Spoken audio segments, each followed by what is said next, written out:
Hello guys, हम गांव जाएंगे और हमें कुछ ऐसा देखने मिल जाएगा मैंने कभी सोचा नहीं था। गाइस हमें मिला कि डिल्लू भाई का ना तो यवराज यवराज का ही बोला डिल्लू चिल्ली जो या डिल्लू अपने नाक उतना जो भगा रहा हो तो या वो रात में तो ऐसे हैं कहाँ से भाई और जो भूल का कहाँ से भगा रहा हो तो जो ही भगा था हम वीडियो हमारे गांव में चल रहा है ये।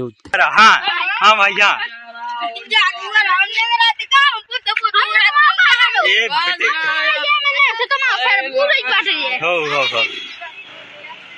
बस बस पुट्टे आले अपनों बेटा है जो रमेश साहब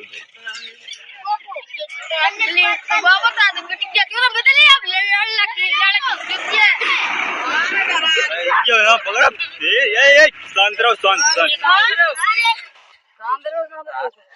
शांत रहो दूर रहो।